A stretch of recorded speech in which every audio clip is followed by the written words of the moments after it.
कुछ लोगों ने भेजा भी है मुझे ये होमवर्क। इसको पहले कर लेते हैं। कैसे किया था आप बताएं।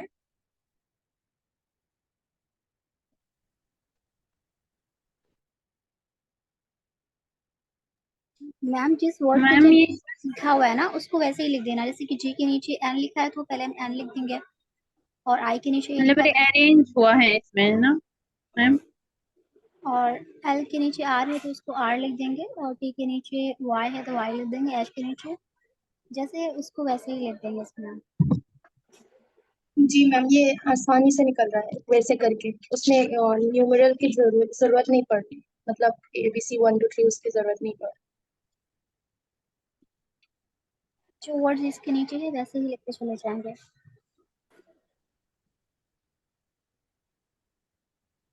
ये वाला लाइट का हम बोल रहे हैं। जी जी जी जी। जी मैम।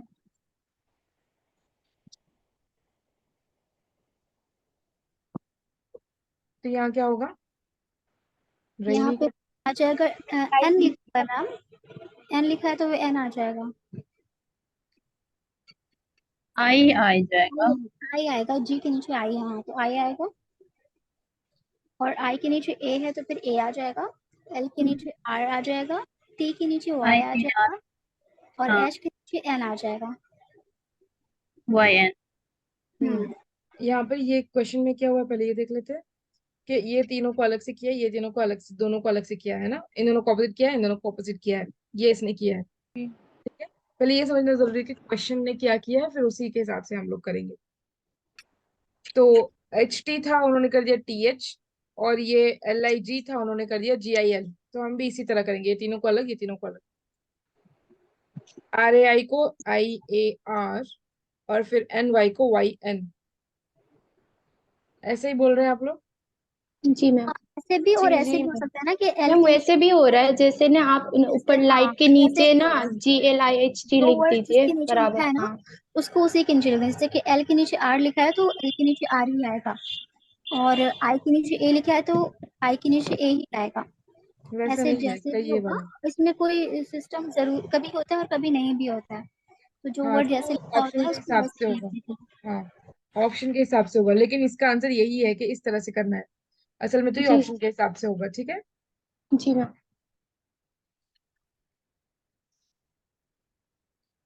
ये एक तरीका हो गया। एक और ये कह रहे हैं कि इस तरह से भी हो सकता है। ये अर्थ का जो है ना वो इसी तरह से है।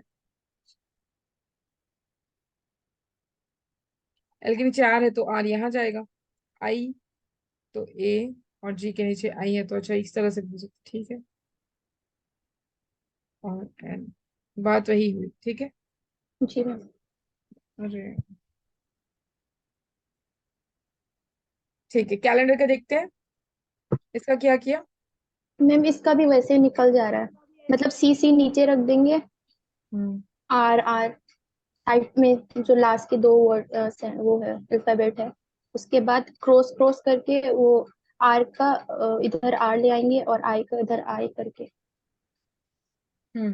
देखिए सी सी सेम है, सी को सेम रखेंगे, और लास्ट का आर भी सेम रखेंगे। ठीक है। जी मैम। ये रख दीजिए पहले, सी का सी और आर का आर। फिर मैम क्रॉस क्रॉस जाता है फिर। ALLA, तो फिर आर जी। आई होगा। जी। और ENDA, इन सबको से चेंज किया है ना, EN फिर DA को, नहीं जी। ENDA चारों को एक साथ लिया है ना। जी मैम, मतलब ये,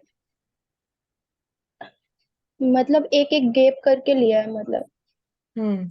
इसको हम्म। ई इधर था, उसको यहाँ लिया है जी। नेक्स्ट वाले पे, छोड़ के यहाँ जी। पे।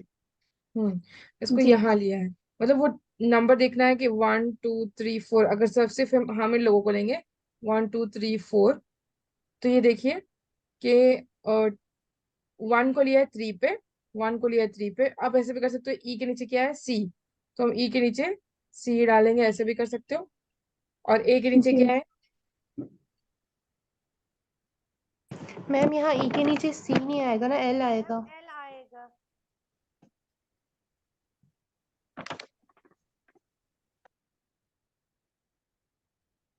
हम्म। हाँ यहाँ पे क्या कह रहे हैं। आपने यहाँ पे डी के नीचे एल आएगा, ई, हाँ ई के नीचे तो सी जी है। मैम वो एल आएगा। ये वाला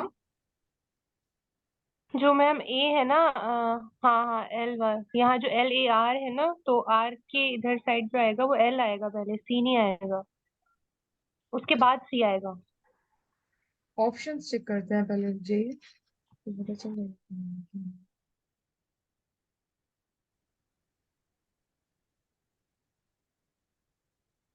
एक सेकंड।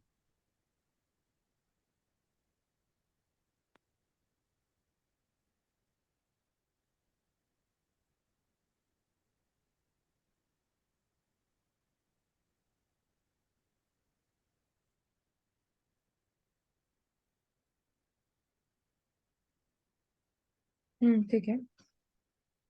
यहाँ पर डी के नीचे वाला होगा, ये बोल रहे हो ना आप लोग? जी मैम। जी डी के नीचे यू होगा, मैम यू, एल होगा। एल, हाँ मैं ये कह रही थी ई के नीचे यहाँ पे सी आएगा ना।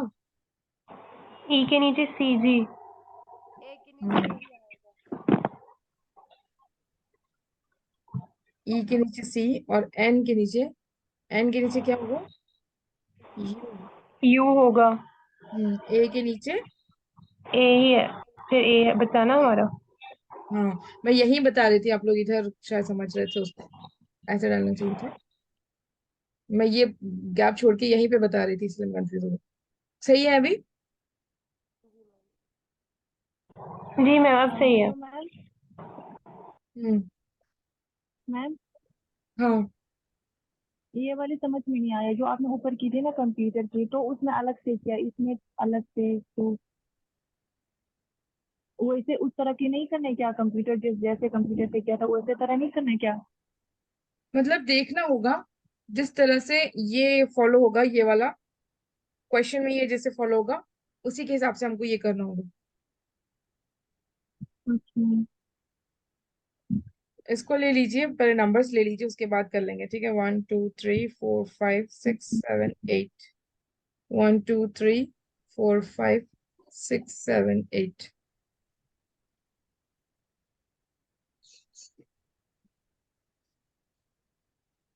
अभी देखिए, 4 की जगह पे ई था, सी, तो जहां पर ई है वहां पे सी होना चाहिए। एन की जगह पे 5 पे एन, यू था, यू, एन के नीचे यू होना चाहिए। और डी के नीचे क्या था?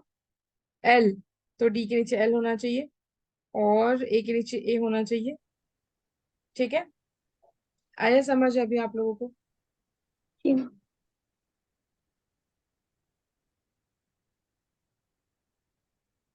ये आया सबको समझ में कि कौन से नंबर हम ले रहे हैं वो हिसाब से होगा, और तो और उसका भी इसी तरह होगा। मैम थोड़ा इसको रिपीट कर दीजिए फिर। देखिए, कैलेंडर है,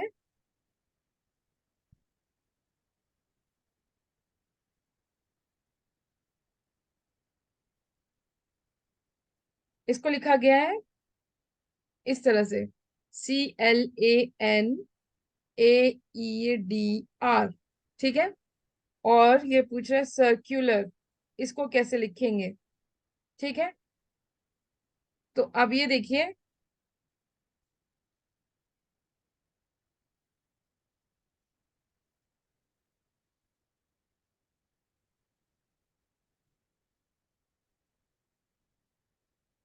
ठीक है, तो आप नंबर्स डालिए पहले, 1 2 3 4 5 6 7 8, है ना?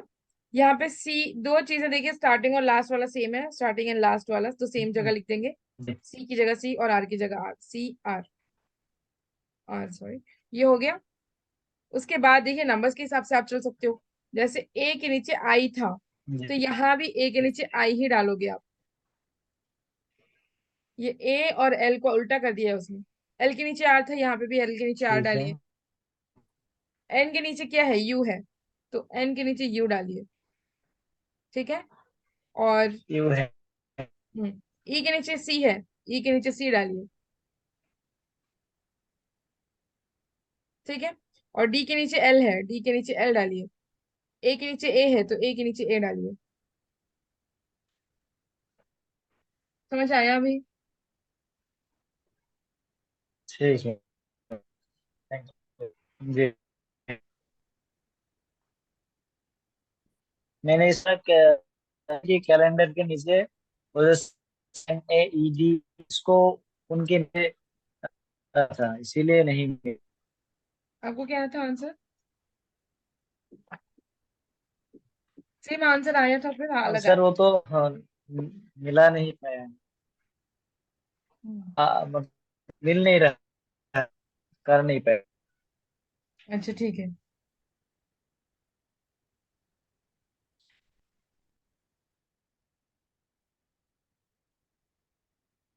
चलिए आगे देखते हैं, वो आपने कौन सा भेजा था, एक बार वो देख लेंगे। अर्थ वाला ma'am.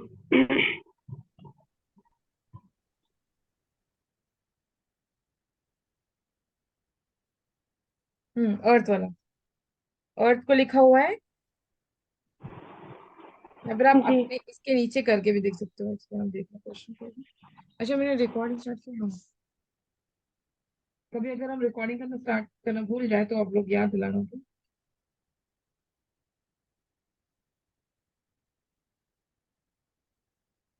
If the word earth be written as QPMZS in coded form, how can the word heart be written in the same code? QPMZS। तो हार्ट कैसे लिखोगे? HEART। इसी तरह लिखिए। H के नीचे क्या है? S। ये S और होगा। E के नीचे क्या है? Q। ये Q होगा। क्यू। के नीचे क्या है? P। तो ये P होगा। R के नीचे क्या है? M। तो ये M होगा। E के नीचे क्या है? Z। तो ये Z होगा। ठीक है। इसने ना ये नहीं कहा है, इसको इंटरचेंज नहीं किया है, वो अल्फाबेट्स को इंटरचेंज नहीं किए कि यहाँ के यहाँ डालो, यहाँ के यहाँ डालो, ऐसा नहीं किया है। बस ये एक डिनोट किया है कि ये लेटर को मैं ये कह रहा हूँ, ये लेटर को मैं ये कह रहा हूँ। ठीक है। इनमें आपस में ओके मैम, कुछ। हम ना इसको जो आपने तरीका बताया था ना ऊपर वाले का, तो हम उसको उस तरीके से करने की कोशिश कर रहे थे। हाँ अच्छा। हाँ इसका तरीका थोड़ा सा अलग है। दो तीन तरीके हैं, जो जब कौन सा सही लगे वो कर सकते हो आप। ठीक है। जी जी मैम। हो सकता है इसमें रिलेशन भी हो, लेकिन रिलेशन नहीं मिल रहा है ना, मुझे भी नहीं मिला था तब। मैम दोबारा रिपीट कर, देखिए आठ ये वाला को क्या क्या। दोबारा रिपीट कीजिए। हाँ हार्ट वाला ये जो है अर्थ, ये क्वेश्चन में दिया हुआ है और इसका आंसर ये दिया हुआ है। ठीक है। तो हम ये कैसे समझेंगे कि इसका ये है? ई है, ए है, आर है, टी है, एच है। यही अल्फाज यहाँ भी है, HEART। ठीक है। तो ये ई को क्यों कह रहे हैं, तो हमको क्या करना है? ई को क्यों लिखना है। ए को पी कह रहे हैं तो ए को पी लिखना है। आर को एम कह रहे हैं तो आर को एम लिखना है। टी को जेड कह रहे हैं तो टी को जेड लिखना है। एच को एस कह रहे हैं तो एच को एस लिखना है। बस यही करना है और कुछ नहीं। ठीक है। वो जिस क्वेश्चन को आंसर कह रहे हैं वही होगा। एक बार चेक करना, अच्छा, इसके ऑप्शंस में है ये आंसर। आठ। मैम यही आंसर है, यही है। हाँ ठीक है। SQPMZ ऑप्शंस में भी इसका आंसर। मतलब क्वेश्चन ये था, आठ इज इक्वल टू QPMZ, ये था आठ इज इक्वल टू PM। तो उसके मुताबिक क्या होगा, इसी तरह क्वेश्चन में था ना। हाँ बिल्कुल। ये हम क्वेश्चन आप लोगों को भेज भी देते हैं उस ग्रुप में। अच्छा, ठीक है, टेलीग्राम में हम सेंड समझ करेंगे। में आया। टेलीग्राम में हमने सेंड कर दिया। ठीक है। चलिए आगे चलिए फिर। यहाँ तक क्लियर है सबको? जी मैम। जी जी मैम। एक और टाइप का क्वेश्चन होता है, वो कर लेते हैं। एक बता देंगे हम, बाकी आप लोग पीवाईक्यूज को चेक करना। पीवाईक्यूज ठीक आप है लोग मैम। को कहाँ कहाँ मिल सकते हैं? मैथ्स के पीवाईक्यूज आई थिंक ज्यादातर लोग यूज करते हैं नवदीप मैम की बुक को। ठीक है। नवदीप मैम की जो पीवाईक्यूज वाली बुक होती है, आप 2023 वाला ले सकते हो, या फिर 2004 से लेके 21 तक या 19 तक, शायद 2020 तक शायद एक बुक बनी हुई है। फिर 2020 से अलग अलग बुक भी है और एक साथ भी है 23 तक। सिर्फ 22 की भी अलग से है, मतलब जैसे जैसे वो आती गई तो वो फिर सर मैम ने निकालती गई है, निकालते गया था। तो हमारे पास जो है वो 22 का है, जुलाई टू अक्टूबर 22। ठीक है। तो आप कोई सी भी बुक ले लीजिए, रिसेंट ले सकते हो या फिर उससे पहले की। ये एक टाइप है कि आपको यहाँ से पीवाईक्यूज मिलेंगे।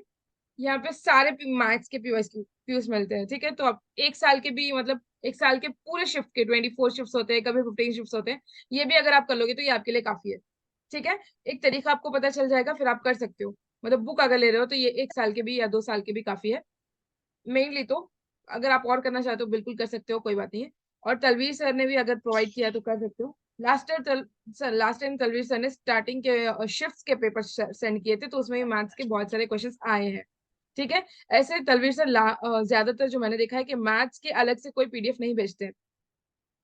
तो ये अभी ये कह रही है कि लॉजिकल रीजनिंग और मैथ्स की जो उन्होंने भेजी है वो किसी किसी से मिली है। तो हम ये पहले पता करेंगे कि ये या तो सर ने प्लस क्लास में करवाया होगा, जो अन अकेडमी में वो करवाते हैं। अगर प्लस की है तो हम इसको शेयर नहीं करेंगे, अगर प्लस की नहीं है, ये नॉर्मल सबको शेयर की गई है, तो हम इंशाल्लाह जरूर आप लोगों को शेयर करेंगे। आप लोग वहां से इसको प्रैक्टिस कर सकते हो, ठीक है।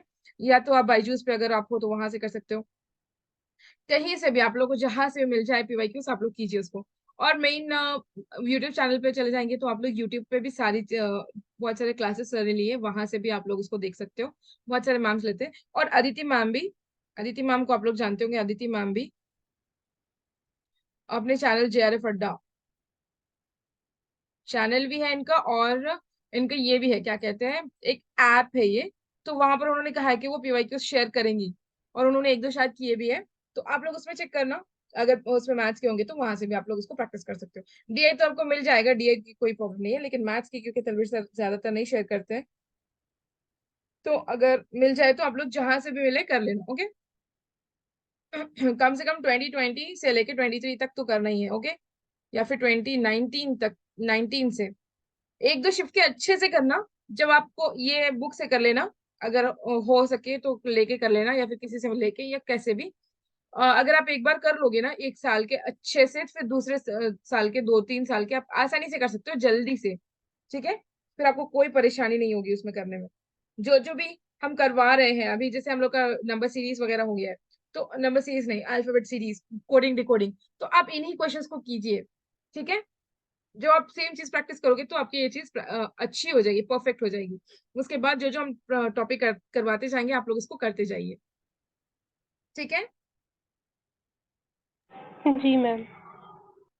अगर आप लोग के पास कोई और भी आइडिया या कोई और भी सोर्स है तो उससे भी कर सकते हो। ये जो केवीएस मदान है इससे भी आप कर सकते हो, इसमें भी बहुत सारे पीवाईक्यूज दिए हुए हैं।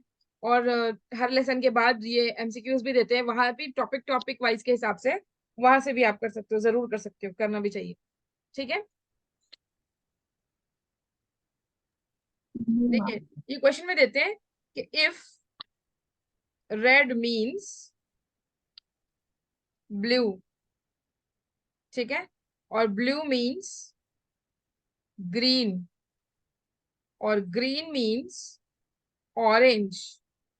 मतलब ये रेड को ब्लू कह रहे हैं, और ब्लू को ग्रीन कह रहे हैं, ग्रीन को ऑरेंज कह रहे हैं, और ऑरेंज को पिंक कह रहे हैं, और पिंक को ब्लैक कह रहे हैं। तो बताइए स्काई कौन से कलर का है?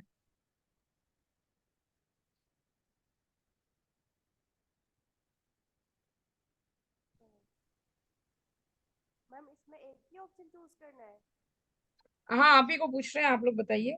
वैसे आपकी आवाज बहुत आहिस्ता आ रही है, समझ नहीं है। मैम ग्रीन आ रहा है। ग्रीन आ रहा है? कैसे? स्काई ग्रीन कलर का होता है? आपने कभी देखा स्काई ग्रीन?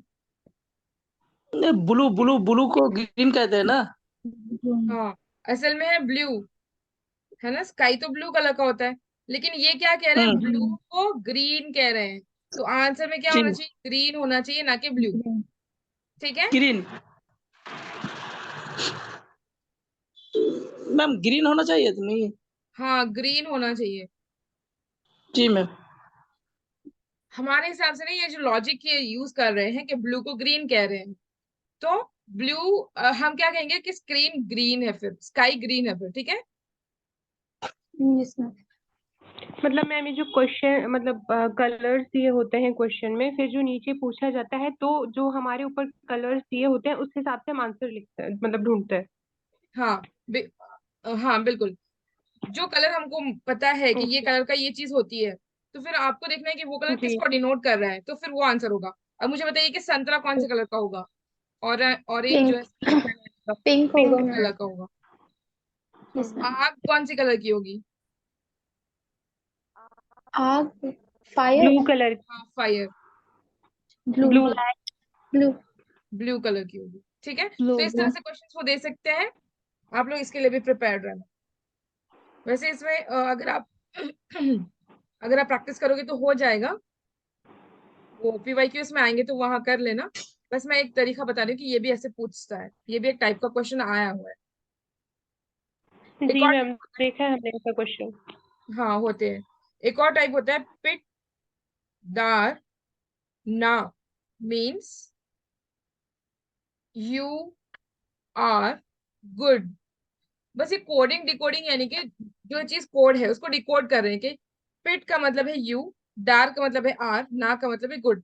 लेकिन ये जरूरी नहीं है कि सेम हो, इनमें से किसी का मतलब कोई भी हो सकता है, ठीक है। यू आर गुड, पिट दार ना। क्योंकि हम जब उर्दू से अरबी करते हैं, अरबी से उर्दू करते हैं, तो मुजाफ मुजाफ इलैह उर्दू में अलग होता है और अरबिक में अलग होता है। तो यहाँ पे भी ये अलग हो सकता है, जरूरी नहीं है कि पिट का मतलब यू ही हो, डार का मतलब आर ही हो और ना का मतलब गुड यस ही हो। मैम। लेकिन यहाँ पे कैसे पता चलेगा? नेक्स्ट सेंटेंस और एक दो सेंटेंस से पता चलेगा। और फिर नेक्स्ट सेंटेंस ये कह रहे हैं दार तोक पा, इसका मतलब है गुड एंड बैड, ठीक है। फिर सी है टिम ना तोक, इसका मतलब है दे आर बैड। तो बताइए ये दे किसको कह रहे हैं? दे किस चीज को डिनोट करता है? अभी आपको बताने के दो तीन तरीके हैं कैसे। आप कॉमन चीजें देखिए, इसमें कॉमन क्या क्या है? गुड, गुड कॉमन है।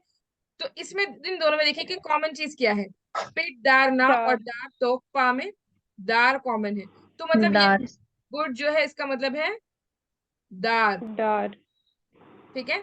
और फिर नेक्स्ट देखिए, इस सेकंड वाले सेंटेंस में कौन सी चीज कॉमन है? बैड कॉमन है ना। तो यहाँ पे देखिए दोनों में जी, कौन कॉमन है? टॉक कॉमन है। Talk, talk talk. तो ये हो गया बैड का टॉक। अब क्या क्या बचा? दे तो एक ही है, फिर एक और चीज कॉमन एक है, आर आर हो कॉमन है। गया, आर। जी, और ना। ना हो जाएगा। हाँ, आर का होगा ना। हम्म। अभी यहाँ पे आर का और बैड का हमको मिल गया है, टॉक का और ना, ठीक है। टीम अब आ यहाँ पे जाएगा। टिम, टिम दे हो जाएगा। दे, जी तो मैम। हाँ, टिम का हो जाएगा, दे का हो जाएगा टिम। इस तरह से आपको करना होगा इसको, ठीक है। और मुझे बताइए जी यू मैम। का क्या है फिर? पिट, पिट। हम्म, पिट होगा, ठीक है। क्योंकि यहाँ पे यू बचा है, आर और गुड तो हो गया, डार और ना तो हो गया, तो बच गया पिट। पिट का होगा यू, ठीक है। हम्म। जी, जी मैम। जी मैम। ठीक है। एक और टाइप का क्वेश्चन होता है, इस टाइप के होते हैं, मतलब अगर आपको पता चल जाए कैसे होगा तो आप लोग कर सकते हो, कोई मुश्किल नहीं है। नेक्स्ट क्वेश्चन एक टाइप है कि H E is equal to 13, MOVER is equal to 73। और तो बताइए कि बेसिक का क्या होगा? यहाँ पर आपको नंबर्स निकालने होंगे। हम ऑप्शंस देते हैं आप लोगों को, 55, 34, 50 एंड 49। आप लोग यहाँ पे ये टेक्निक यूज कर सकते हो, ये ज्योति।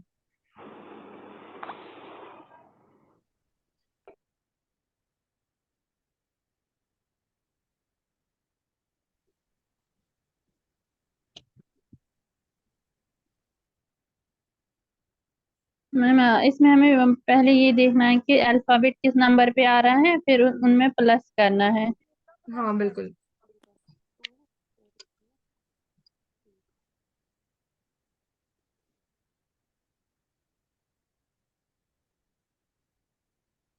मैम 34 आ रहा है। गुड। और लोग बताएं, सबको 34 ही आ रहा है, क्या आ रहा है? फोर ही आ रहा है।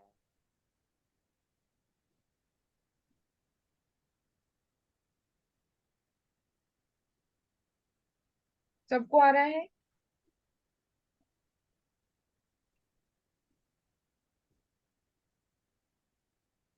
जी मैम 34।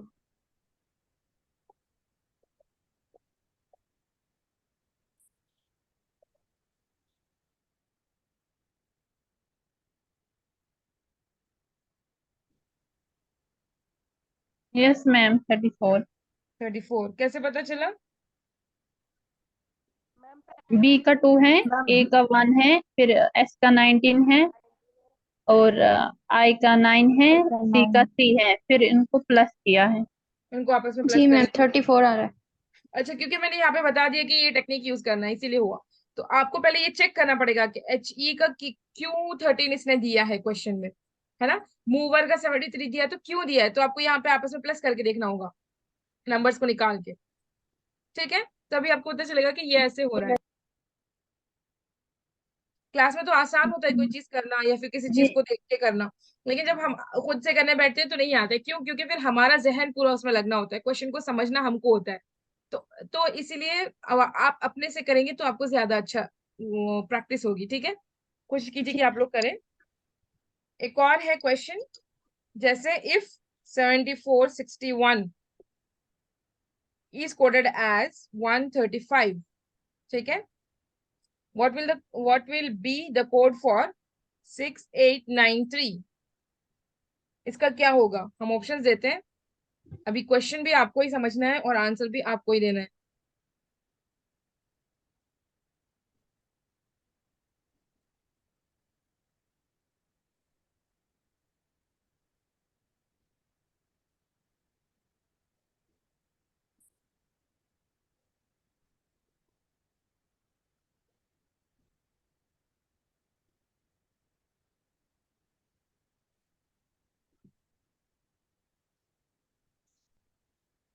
मैम नहीं समझ आ रहा है ये। कैसे 135 हुआ है ये देखिए। ये हमने एच और ई को प्लस किया था, इन दोनों को अलग अलग करके प्लस कीजिए। मतलब 75 प्लस 61, देखिए 135 आ रहा है क्या? यस मैम 135 आ रहा है। तो 68 प्लस 93 करिए अभी।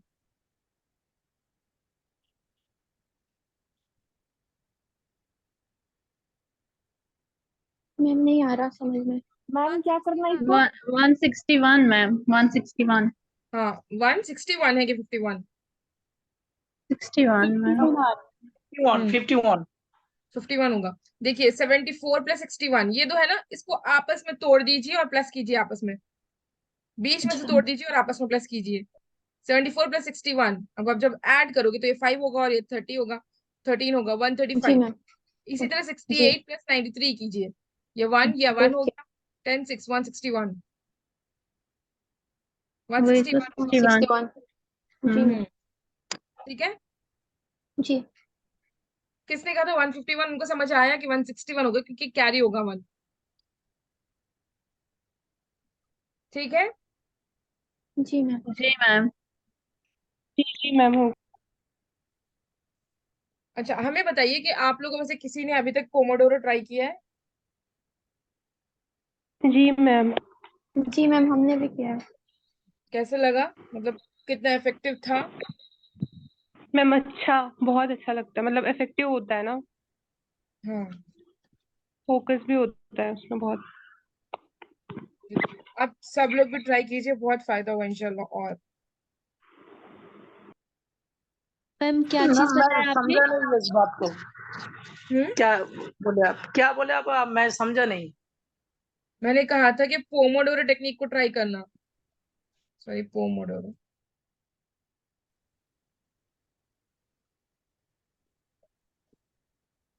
पता है पोमोडोरो टेक्निक क्या होता है? कि आप 25 मिनट के लिए विदाउट डिस्टरबेंस पढ़ें और 5 मिनट के लिए ब्रेक लें। ब्रेक। हाँ, 25 मिनट आपको कैसे पढ़ना है, बिल्कुल फोकस के साथ। और इस सेल्फ स्टडी में काम आता है ज्यादातर। वीडियो अगर वॉच कर रहे हो, आप क्लास देख रहे हो, वो उस वक्त नहीं, सेल्फ स्टडी आप जब कर रहे हो, ठीक है। 25 मिनट के लिए ऐसे फोकस करना है, आपका फोन आपके पास नहीं होना चाहिए, दूसरे रूम में होना चाहिए। अगर आप वैसे सेल्फ स्टडी कर रहे हो तो फोन में से तो करोगे नहीं। और अगर फोन में से ही आपको पढ़ना है तो एयरप्लेन मोड पे होना चाहिए, फिर डीएनडी मोड पे होना चाहिए, या फिर स्विच क्या कहते हैं वाईफाई वगैरह ऑफ होना चाहिए, इस तरह होना चाहिए। और कोई डिस्टरबेंस नहीं होना चाहिए उस वक्त। मैम डिस्टर्ब होता है जब डिक्शनरी को जरूरत होते है। हाँ तो डिक्शनरी भी इसी में सेल्फ स्टडी में ही आता है। चाहे तो आप रिवीजन करो या फिर आप पढ़ो या रट्टा मारो या फिर कोई मैथ्स प्रैक्टिस करो तो मैथ्स प्रैक्टिस करो, जो भी आप कर रहे हो 25 मिनट में फोकस के साथ। ये नहीं कि डिक्शनरी आप ले रहे हो तो आपका फोकस नहीं खराब हो रहा है, आप वो पढ़ने का ही एक हिस्सा है। ठीक है, मतलब ये है कि आपके गैजेट्स आपके आपसे दूर हो, लोग ना हो आसपास जिससे आपको आवाजें आ रही हो और आप वो कर रहे हो, ऐसे ना हो। ठीक है, ये फोकस होता है। ज्यादातर तो रिकमेंड ये किया जाता है कि आपका फोन आपके पास ना हो।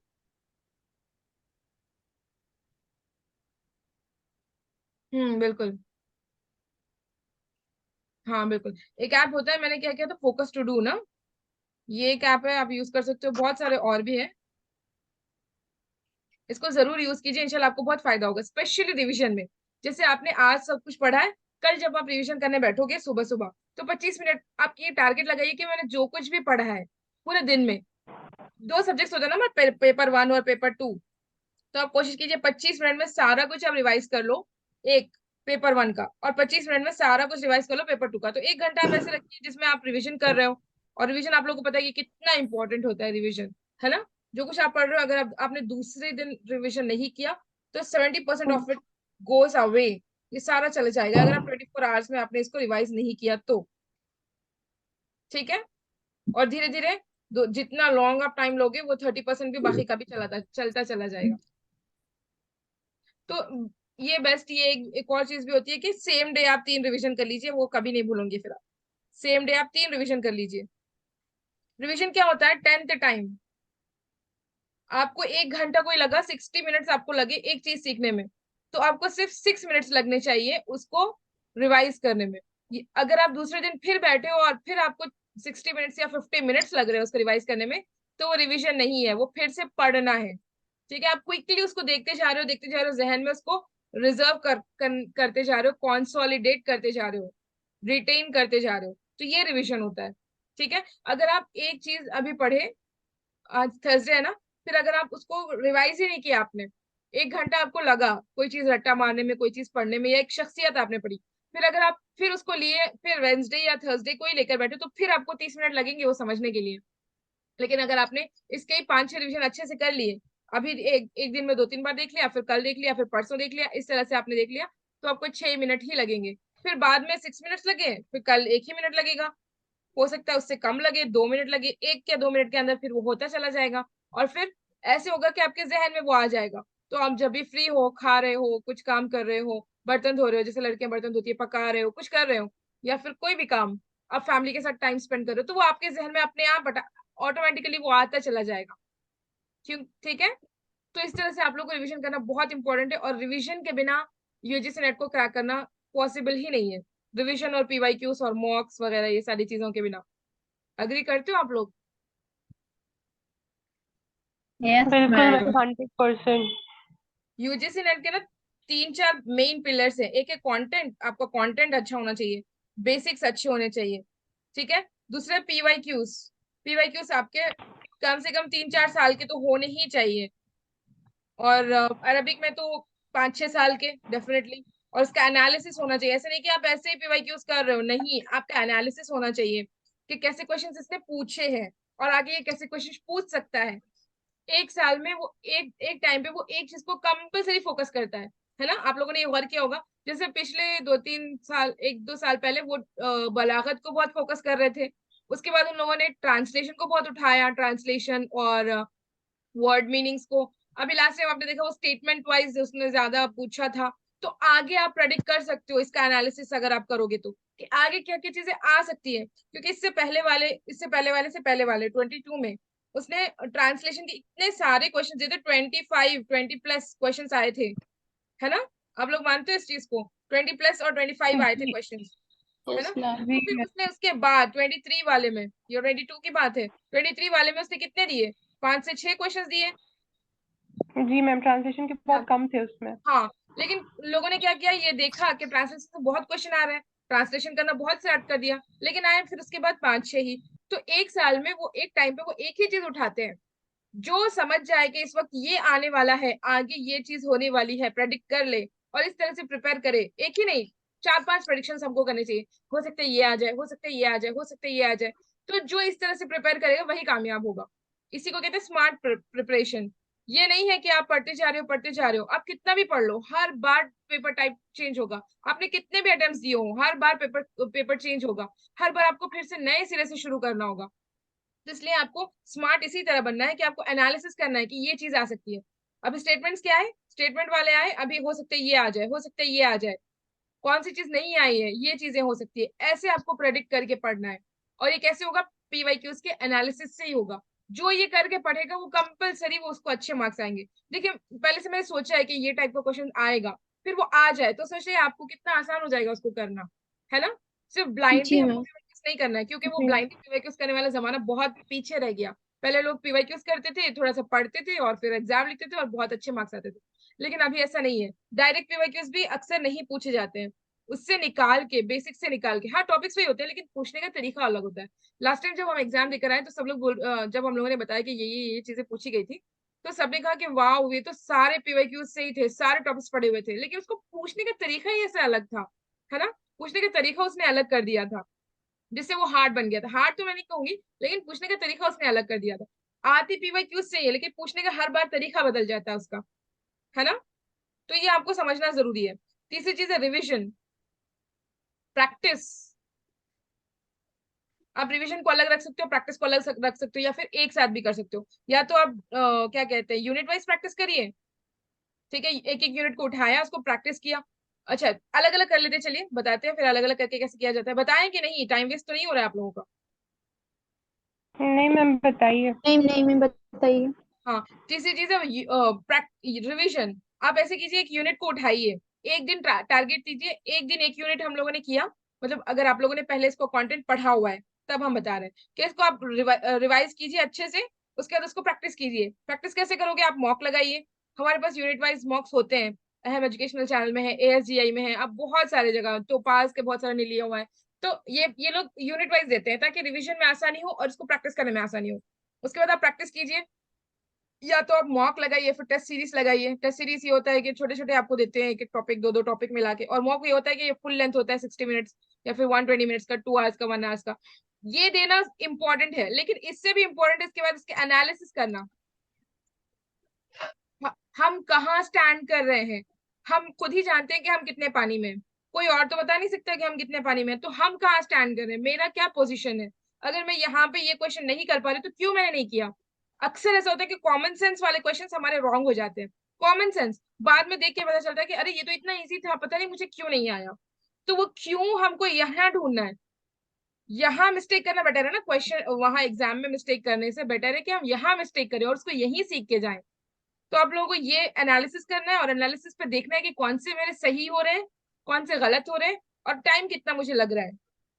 मैं बार बार कह रही हूँ कि इस बार टाइम को बहुत इश्यू होने वाला है, तो आप लोग टाइम पे भी प्रैक्टिस कीजिए। और मैथ्स टाइम सेवर भी है, टाइम वेस्ट भी है। अगर आप जल्दी करना सीखोगे तो टाइम सेवर है, और अगर आपने बहुत इसमें टाइम लगाया करने में एग्जाम में, तो फिर ये टाइम आपको बहुत खा लेगा, ठीक है। क्योंकि ये होता है हमारे पास मैम ये सेमेस्टर। मैथ्स और डीआई ऐसा है, मैम ये मैथ और डीआई ऐसा है जिसमें बहुत छोटी छोटी ऐसी मिस्टेक्स हो जाती है ना कि मतलब जो बहुत आसान होती हैं।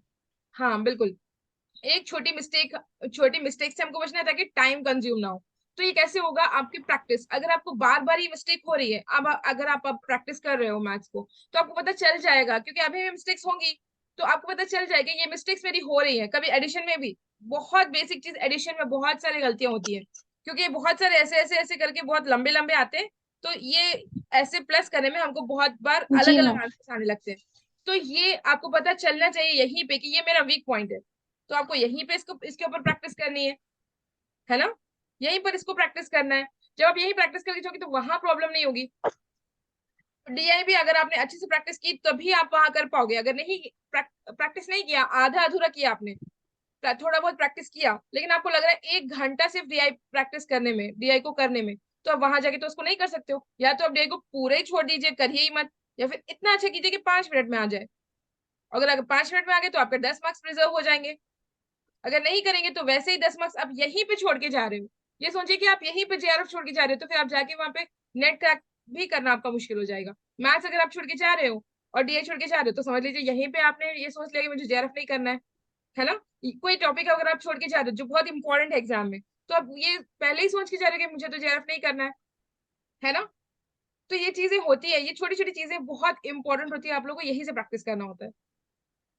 ठीक है, जी मैम। वैसे आप लोग को ये सारी चीजें पता ही होंगी, हम लोग तो सुनते ही रहते हैं, लेकिन अप्लाई करना सबसे ज्यादा इंपॉर्टेंट है।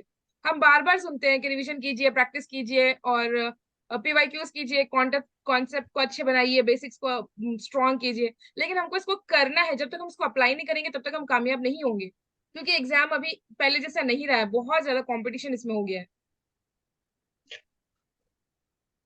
हाँ, एटॉमिक हैबिट्स हमने कहा था, आप पढ़िए इसको, बहुत फायदा होगा इंशाल्लाह।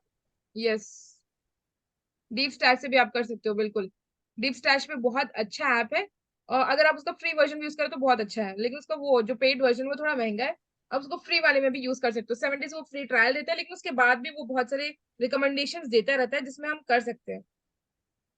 और जब आप पढ़ोगे ना, ऐसा होता है कि एटॉमिक हैबिट्स अब अभी कहाँ स्टार्ट करें, कि अभी बहुत सारा टाइम वेस्ट होगा, ऐसा नहीं है। आप सिर्फ 10 मिनट स्टार्ट कीजिए, एक पेज से स्टार्ट कीजिए। ये पढ़ने से ना आपका स्पीड बढ़ेगी। अब तो आई नो कि बहुत सारी चीजें होंगी आप लोगों के ऊपर बर्डन की, ये करना है, बहुत सारी चीजें करना है, लेकिन बहुत सारी चीजें करने के साथ साथ आप लोग को एग्जाम में स्पीड रीडिंग भी आनी चाहिए, जल्दी से क्वेश्चन समझना भी आना चाहिए। तो इंग्लिश में बहुत सारे लोग क्योंकि वीक होते हैं, तो इंग्लिश आप डेली एक पेज पढ़ोगे तो आपके अंडरस्टैंडिंग लेवल भी बढ़ेगा और आपके समझने का पावर भी बढ़ेगा। तो बेस्ट चीज बहुत सारे लोग रिकमेंड करते हैं, न्यूज पढ़ो, ये पढ़ो, वो पढ़ो, ये सारी चीजें पढ़ सकते हो आप, नो डाउट, लेकिन अगर आप ये पढ़ोगे इसी के साथ प्रोडक्टिव चीजें भी करोगे तो बहुत आप लोगों को फायदा होगा। एटॉमिक हैबिट्स इसीलिए मैंने ये कहा। और भी बहुत सारी बुक्स है, जैसे eat that frog first, I think eat that frog first, यानी कि पहले मेंढक को खाना, या बहुत जो हार्ड चीज है उसको सबसे पहले यूज करना। इसके ऑथर हमने अभी रिसेंटली इसको डाउनलोड किया है, हम बताते हैं इसको ऑथर कौन है। हाँ, जिसको अगर मिल जाए, हाँ, Brian Tracy. Eat that frog है, बस फर्स्ट नहीं है। प्रोक्रेस्टिनेशन से ये बहुत बचाता है हमको, और कैसे हार्ड काम पहले करना चाहिए ये बताता है, ब्रियान ट्रेसी। ये बुक आप पढ़ सकते हो। ठीक है, मतलब एक ही पेज पढ़िए, लेकिन ऐसा होता नहीं है कभी कि मैं एक पेज पढ़ने के लिए बैठूं और एक ही पेज पढ़ूं, जब तक वो लेसन कंप्लीट नहीं हो जाता है। ऐसे डीप इन्वॉल्व उसमें हो जाते हैं कि वो खत्म ही नहीं होता, और हम ना हमको छोड़ने का मन करता है। और आपका पढ़ने का तरीका ये होना चाहिए कि जब आप एक बार पढ़ें तो मेन पॉइंट्स उसमें हाईलाइट कर लें कि ये बहुत इंपॉर्टेंट चीज है। अगर आप सिर्फ पढ़ लोगे छोड़ दोगे कोई फायदा नहीं है, अब उसमें हाईलाइट कीजिए। आप मेरे बुक पे देखोगे बहुत सारे हाईलाइट्स दिखेंगे, कभी कभी एक पैरा पूरा हाईलाइट हो जाता है, कभी कभी सिर्फ एक लाइन हाईलाइट होती है। तो एक लेसन में बहुत सारी चीजें ऐसे हाईलाइट होती है। तो एक लेसन अगर 5-6 पेजेस का हो तो हाईलाइटर सिर्फ एक पेज बन के निकलेगा, तो आपको उसको अलग से लिखने की जरूरत नहीं है। लेकिन उसको फिर से, आज मैं एक लेसन पढ़ूं तो फिर दूसरे दिन दूसरा लेसन नहीं पढ़ती हूँ, मैं उसको रिवाइज करती हूँ। अगर टाइम मिले तो दूसरा भी पढ़ती हूँ, लेकिन अगर टाइम ना मिले तो उसको रिवाइज करती हूँ, फिर अपने जहन में रखती हूँ कि ये मुझे चीजें अपनी लाइफ में इंप्लीमेंट करनी है। तो इस तरह से वो इम्प्लीमेंटेशन में जब तक नहीं आएगा कोई चीज पढ़ के फायदा नहीं है। ठीक है, तो आप लोग इस तरह से इम्प्लीमेंट कीजिए उसको। मैम मैम एक क्वेश्चन है, आप इसको प्लीज कर देंगे क्या? जी, कोई कुछ कह रहे हैं? जी मैम एक क्वेश्चन है। आवाज आपकी बिल्कुल बहुत कम आ रही है। मैम एक क्वेश्चन था जो जी, पूछ। चालू तो हो रहा है, लेकिन ठीक से आंसर नहीं निकाल पा रही हूँ मैं इसका। क्या चीज, किसका? एक क्वेश्चन है मैम। हाँ, ठीक है, ठीक है, बताएं। इफ द थ्री नंबर्स, क्या? आप एक बार इफ कमेंट में लिख दें प्लीज, वो ओके मैसेज में लिख ओके दें okay please, okay chat okay. में लिख दीजिए, क्योंकि आपके पास बहुत आहिस्ता आ रही है और समझ नहीं आ रही है। ठीक है, चलिए हम बैक आते हैं वापस। और एक क्वेश्चन था, हम उसको दिखाते हैं आप लोग को, एक और टाइप, मतलब वो टाइप थोड़ा सा अलग है। हम कोशिश कर रहे हैं कि अलग अलग टाइप के आपको करवा दें आप लोग को, ताकि जो भी इस तरह से क्वेश्चंस आए फिर आप लोग उसको मिस ना करें। देखिए, एक कोडिंग है, इसमें उन्होंने कोडिंग में दिया है यूनिवर्सिटी, और आपको कैसे इसको फॉलो करना है ये आप लोग सिर्फ और सिर्फ ऑप्शन से समझ सकते हो। ठीक है, जब आप ऑप्शन देखोगे तो उसी से आप समझ सकते हो कि इसको कैसे वो करना है। ठीक है, university is written as EIINRSTUVY। तो आप बताइए कि इंस्टीट्यूशन कैसे लिखा जाएगा?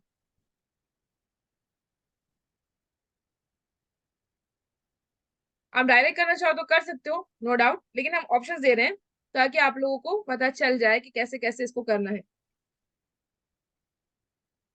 जब ऑप्शंस देखोगे तो बहुत जल्दी आपको क्विकली ये समझ आ जाएगा।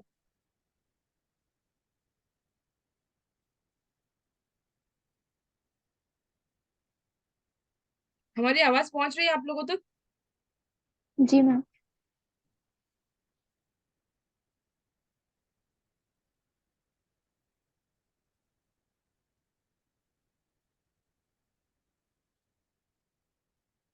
बताइए इसका आंसर क्या होगा? आप लोग ऑप्शंस को देख के समझिए और क्वेश्चन को देख के समझिए, ये वाला और फिर ये मैम वाला। D, fourth ma'am option. कैसे? मैम हमें फर्स्ट लग रहा है। हाँ, फर्स्ट वाला सही है। डी वाला जिसने कहा, बताएं आपने क्या सोचा, और भी बाकी लोग ट्राई करें, क्योंकि जब तक आप लोग खुद ट्राई नहीं करेंगे फिर वो फायदा नहीं होगा, ठीक है? यहाँ पर ना इनमें आपस में कोई रिलेशन नहीं दिख रहा है ना? इनमें आपस में कोई रिलेशन नहीं दिख रहा है। तो यहाँ पर अगर आप देख रहे हो तो देखिए I I N N O S T T T U, तो ये असल में ये है कि इसका फ्रेम ऐसा है एबीसीडी के हिसाब से।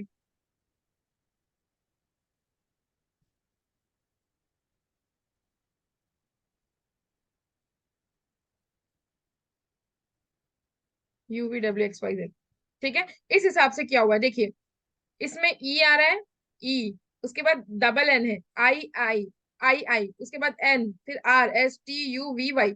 ऐसे नहीं कि एबीसीडी ले लिया, इसमें से जो एबीसीडी के हिसाब से उसको उसने फ्रेम किया है, ठीक है? तो यहाँ देखिए पहले क्या होगा, A B C D E F G H I, I यहाँ पे यूज हो रहा है, आई आई, कितने आई से? 3। 3 है। यहाँ एक, सॉरी ये तो टी है, अच्छा इसको हाईलाइट करके बताते हैं। यहाँ एक है, यहाँ एक है, यहाँ एक है, 3 आई है। तो आई लिख लीजिए, आई आई आई। उसके बाद देखिए जे K L M N, N है,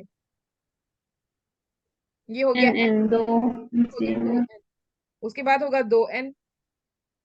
उसके बाद क्या है, आगे एस बढ़िए, होगा, ओ ओ पी पी, ओ वो आर क्यू, तो होगा नहीं, ओ है एस ना, ओ, होगा। यहाँ होगा अच्छा ओ, हाँ, O O P Q P, R, S S, S होगा, जी। टी, टी होगा, कितने टी से, 1 2 3, तो 3 टी हो गए ना? हम्म। बाद बच गया यू, यू, तो इस तरह होगा, ठीक है? तो जी इस तरह भी ये मैम, फ्रेम कर इसमें सकते ऐसा नहीं होता कि, इसमें ऐसा नहीं होता ना कि पहला वर्ड और लास्ट वाला वर्ड सेम सेम वही वैसा ही हो? हो सकता है, लेकिन इसमें नहीं होगा, क्योंकि यहाँ पे सिर्फ वाई का वाई दिया, लेकिन यू का ई नहीं दिया है यू ना। का ई भी है जी। मैम इस वाले में जो कोडिंग डिकोडिंग अल्फाबेट्स वाले हैं उसमें मतलब हमारे ऑप्शन के हिसाब से हमको क्वेश्चन को देखना पड़ेगा, फिर उस हिसाब से सॉल्व करना होगा। हाँ बिल्कुल। और ऑप्शंस देखिए, आपको कुछ नहीं समझ आ रहा है तो फिर देखिए कि यहाँ पे आई आई है, फिर आई यहाँ पे बीच में आ गया है, यहाँ पे आई है, यहाँ पे आई है, यहाँ आई आई है, यहाँ पे आई आई एन एन, यहाँ पे ये देखना है कि ये देखिए I I J K L M N O P Q R S T U, इसी तरह इसने ज्यादातर देखा है, इसको भी यही देखना है। कई चीजें ना, असल में ऐसा होता है कि कुछ चीजें जो ज्यादातर हार्ड है वो हमारी शिफ्ट में नहीं आता है अक्सर, ठीक है? तो ये चीजें अगर हम, नई चीजें नहीं आती है, नई चीजें दूसरों के, जिसके मैथ सब्जेक्ट है और जिसके ज्योग्राफी है, जिसके कॉमर्स है, क्योंकि इन लोगों को करना होता है, उन लोगों को आता है हार्ड वाला मैथ्स, न्यू टाइप का। लेकिन अगर हम पीवाईक्यूज कर लें तो इसी में से कोई ना कोई चीज हम लोगों के उसमें आ जाती है, तो इसीलिए हम लोग को पीवाईक्यूज करना जरूरी है। ऐसे नहीं कि अब ये आपने नहीं किया तो नहीं किया था, ये आ जाए, तो अगर आपने किया है तो आपको आ जाएगा, ठीक है? ये क्योंकि जी मैम। किसी को पूछा गया है, लेकिन वो लोग मैथ्स के होंगे इसीलिए उनको पूछा गया है। हम लोग को जो पूछा जाता है ज्यादातर ओल्ड टाइप ही पूछा जाता है जो पीवाईक्यूज में है, न्यू टाइप हम लोगों को नहीं पूछा जाता है। ये एक हमारा बेनिफिट है कि पीवाईक्यूज सारे सारे पीवाईक्यूज के कॉन्सेप्ट हम लोग को पूछे जाते हैं, न्यू कॉन्सेप्ट ज्यादातर हमको नहीं पूछे जाते पूरे पेपर 1 में, ठीक है? कॉन्सेप्ट वही होते हैं। अगर कुछ चीज नहीं है और हार्ड पूछनी, हार्ड तो 1 2 क्वेश्चन हर एक में आते ही है, लेकिन ज्यादातर हार्ड क्वेश्चंस और डीप क्वेश्चंस जो पूछे जाते हैं हम लोगों की शिफ्ट में नहीं पूछे जाते, क्योंकि उन लोगों को भी पता है कि ये लैंग्वेज के बच्चे हैं, ठीक है? उर्दू, इंग्लिश और सॉरी उर्दू, अरबिक और पर्शियन, वो बहुत सारे जो लैंग्वेज होते हैं ये हमारे शिफ्ट में होते हैं ना, इसीलिए उन लोगों ने ऐसे सेग्रीगेट किया है कि आसान ये लोग दें, ठीक है? डीआई और मैथ्स इसलिए ज्यादा प्रॉब्लम नहीं करता है। एक हम दे रहे हैं, वो आप लोग कीजिए घर पे। नहीं तो शायद मेरे पास एक पीडीएफ फाइल बनी हुई है, हम वो आप लोग को भेजेंगे, या फिर कुछ तो है मेरे पास आई थिंक, वो आप लोग इसको सॉल्व कीजिएगा।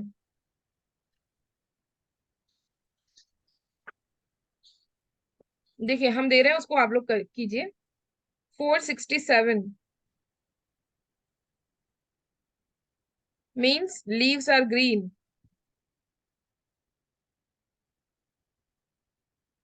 और 485 means green is leave, green is good. लिख लीजिए इसको और ग्रुप में शेयर करना, ठीक है। Yes ma'am. 639 means they are playing.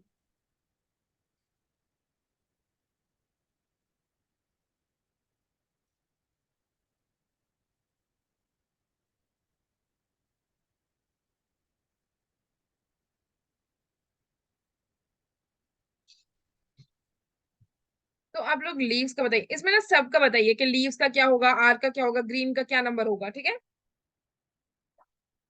सबके बताना, किस किस चीज का बताना, लीव्स का बताना, आर का बताना, ग्रीन का बताना, ईज का बताना, गुड का बताना, दे का बताना, प्लेइंग का बताना, सबका बता देना, ठीक है।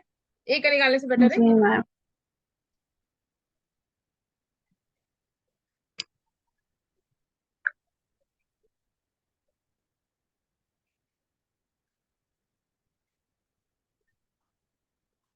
ओके। वो आरिफा, वो थोड़ा सा अलग मैम। टाइप होगा।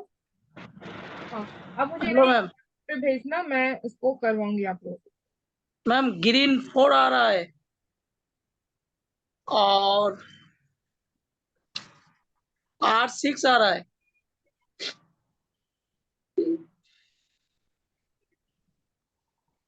7 आ रहा है, लिप्स 7 आ रहा है। हेलो मैम, आवाज आ रही है मैम? हाँ हाँ आ रही है। मैम ग्रीन 4 आ रहा है, R6 आ रहा है और लिप्स 7 आ रहा है।